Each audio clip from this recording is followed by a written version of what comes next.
अरे कृष्ण महाराज, बड़ी लंबी उम्र है तुम्हारी। अभी अभी मैं तुम्ही को याद कर रहा था। क्यों? पिछली बार तुमने कहा था ना कि मुझे माल मिलने वाला है, कब मिलेगा? माल मिला नहीं तुम्हें? ये दुकान तुमने कहाँ से खरीदी है? महाराज, ये दुकान मैंने अपनी मेहनत और अकल से कमाए हुए पैसों से खरीदी है। आनंद, सिर्फ अक्ल काफी नहीं होती कुछ पाने के लिए। अक्ल को एक चेक समझो जो कर्म के बैंक में प्रस्तुत किया जाता है।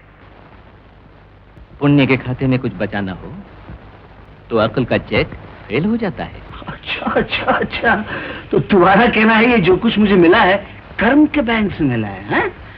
और तुम उसकी कमीशन वसूल करना है? मैं सब जानता हूँ, मेरी पत्नी ने मुझे पहले ही बता दिया था। तुम उस वक्त तक लोगों को चैन से बैठने नहीं देते जब तक वो तुम्हारी पाई चुका नहीं देते। 1 करोड़ रुपए की सलाह देता हूँ तुम्हें। सरकार ने लोगों से करोड़ों रुपए लेने हैं इनकम टैक्स के। तुम इनकम टैक्स ऑफिस पहुंच जाओ, उनसे अपनी कमीशन तय कर लो और टैक्स वसूल करा दो। इसमें सरकार को भी फायदा होगा और तुम्हारा भी भला हो जाएगा। क्यों, क्या ख्याल है? मुझे वहां जाने की जरूरत नहीं। लेकिन मेरे पास आने की जरूरत है? यही तो तरीका होता है साहूकारों का। वो बार बार जाते ही रहते हैं कर्जदारों के पास उनका हाल पूछने के लिए। जानते हो क्यों? कर्जदार को कुछ हो गया तो उनका मूल और सूद दोनों डूब जाएगा। परंतु मुझे उसकी कोई चिंता नहीं। मेरे मूल और सूद कहीं भागे नहीं जा रहे। तुम तो दिन दुगनी रात चौगुनी तरक्की कर रहे हो। इसी बात पर मुंह मीठा कर लो।